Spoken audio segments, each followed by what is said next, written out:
Crónica, historias de vida. La locomotora surge imponente, como un coloso que lo domina todo, casi a punto de escapar rugiendo de la imagen, con su faro enorme sobre la placa y el escudo, máquina 6204 de los Ferrocarriles Nacionales de México. La mañana es pálida, en esas horas tempranas cuando el sol aún no acaba de clarear. No es la típica postal de un tren a punto de partir. No hay pasajeros ni vendedores. No hay adioses ni caras sonrientes ni pañuelos de estación. Es una imagen del trabajo de un día cualquiera de 1947 o 1948. Uno como tantos otros en la vida de una cuadrilla de ferrocarrileros, a punto de comenzar faena a bordo de un tren de carga. Ahí están, con sus overoles de mezclilla, con las loncheras de latón y las bolsas de mercado con el café y las viandas para el viaje. Esperan la hora de partir y conversan con total indiferencia a la cámara.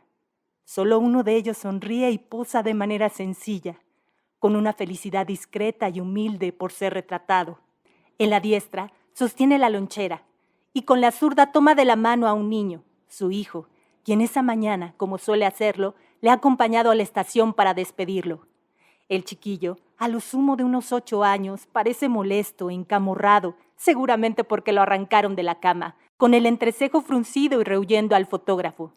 Sus ropas son las de cualquier otro niño proletario, con el sacón demasiado grande, los pantalones demasiado cortos y los zapatos gastados, pero usa una gorra de ferrocarrilero, la gorra de su padre, que lo distingue como un miembro más de esta gran familia.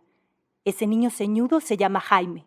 Es hijo del maquinista Román, y 70 y tantos años después de aquella mañana me recibe para contarme sobre la vida de los trabajadores del riel. Don Jaime nació en 1940, en la misma casa de la 12 Poniente donde vive hasta la fecha, a un par de calles de la vieja estación del ferrocarril en el barrio de San Miguelito. Don Román, su padre, nació en 1898 en Tuxtepec, por el rumbo de Tepeaca, y comenzó a trabajar en el ferrocarril en los últimos años de la Revolución. Comenzó como todos, trabajando como peón de vía, y fue progresando hasta ser fogonero en una máquina de vapor y posteriormente maquinista en máquina diésel, como aquella junto a la que posaba feliz esa mañana en la fotografía que me muestra don Jaime. A ese pequeño niño ceñudo de la foto no le interesaría seguir los pasos de su padre. Aunque no fue trabajador del riel, don Jaime se crió en el seno de la enorme familia ferrocarrilera y como vecino de toda la vida de San Miguelito, recuerda el barrio de su infancia con emoción. En los tiempos posteriores a la Revolución, me cuenta, San Miguelito era apenas un barrio disperso. La casa la ha de haber comprado mi padre como en 1925-30. No era un barrio de vecindades, había muy pocas. Sobre la 8 Poniente había unas casas tipo vecindad que atravesaban de la 8 a la 10, en lo que ahora es la 10 Poniente a la altura de la 13. Había una estación que era donde iban a cargar petróleo las máquinas. Cargaban algún combustible y ya salían para el Mexicano o el Interoceánico. El ferrocarril mexicano y el interoceánico, según me explica, eran las dos compañías que brindaban el servicio en Puebla, tanto de carga como de pasaje. Pero el mexicano tenía una cobertura regional, mientras que el interoceánico cubría la totalidad de la República.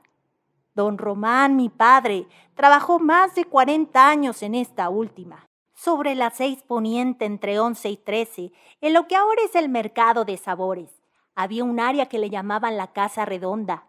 Era donde entraban las máquinas y había un redondel donde movían las máquinas para diferentes áreas con la finalidad de darle servicio y mantenimiento. Lo que ahora es la 4 Poniente era la estación. Ahí entraban los andeles.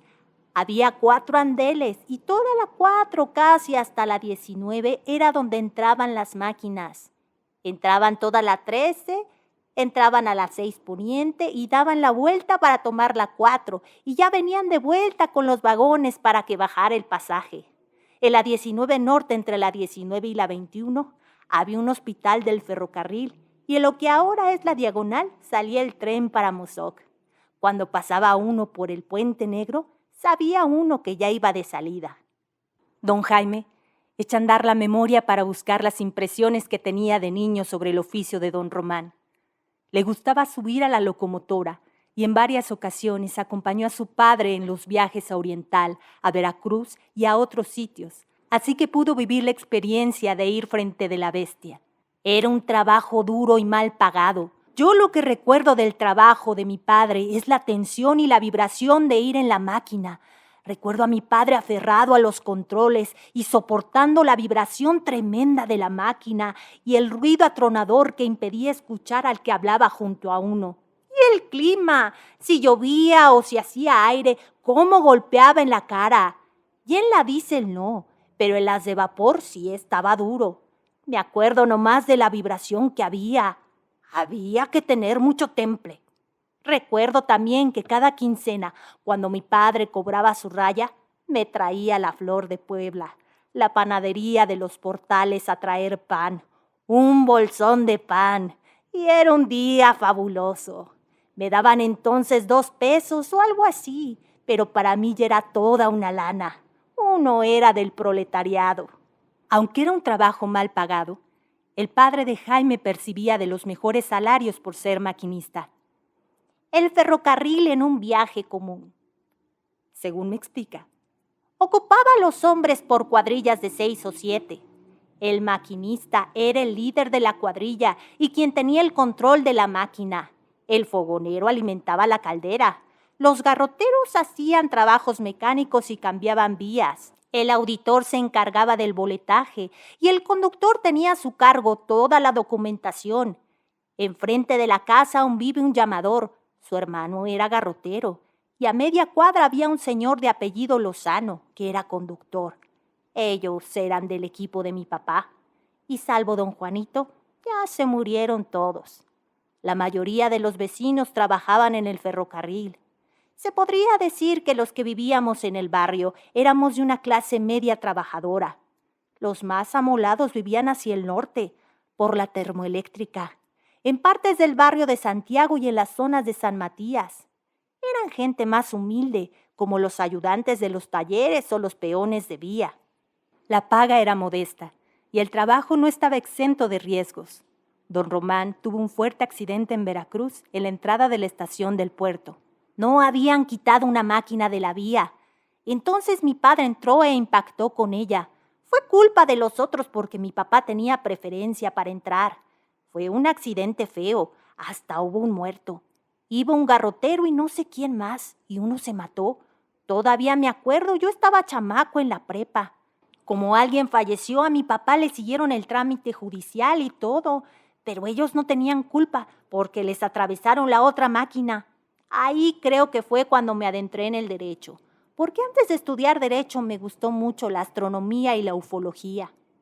La educación temprana de don Jaime fue en la Escuela Militar Ignacio Zaragoza, que estaba a una cuadra de la iglesia del Sagrado Corazón de Jesús, en el viejo edificio blanquiazul que hoy ocupa la Academia Estatal de las Fuerzas de Seguridad Pública. Esa formación fue determinante en su vida porque le inculcó una férrea disciplina y porque lo relacionó con la familia militar, con muchos compañeros que continuaron la vida de las armas y que escalaron jerarquías hasta ser altos mandos del ejército. Don Jaime siguió por otro rumbo, cursando la secundaria en el Instituto Normal del Estado y la preparatoria y carrera en la UAP. Como estudiante me tocó vivir la época del Carolino. Ahí estudié la prepa y la carrera. Fui compañero de generación de Melquiades Morales y de muchos más que después fueron políticos, abogados o notarios muy conocidos en el Estado. En Derecho éramos como 90 alumnos cada año, no como ahora. Por eso nos conocíamos todos. Había mujeres ya, pero pocas. En mi generación hubo como 4 mujeres nada más. Hay muchos amigos que fueron notarios que ya fallecieron, muchos que ve uno las fotos y pues ya los tachonea uno. A la postre, tras una amplia trayectoria como abogado, Jaime Torreblanca Coy incursionaría también en la política, llegando a ser presidente estatal del Partido Auténtico de la Revolución Mexicana, PARM, y secretario nacional de aquel instituto. Justo en la época en que la izquierda recuperaba espacios tras haber sufrido los años de persecución política y guerra sucia a finales de los 80. Cuando me lo cuenta, no puedo evitar subrayar la evidente contradicción de un muchacho formado en los esquemas rígidos y conservadores de la milicia, y más tarde en la Facultad de Derecho, donde imperaba e impera hasta hoy un pensamiento de derechas, que ya de adulto termina por incorporarse a la izquierda y a la lucha democrática. Pues sí, me dice. Aunque en la facultad había alguna gente de izquierda, como Glockner o Malpica, muchos compañeros míos eran de derecha. Cuando yo estudié en la generación 61-65, todos los de baja economía éramos relegados. Los pudientes nos hacían a un lado.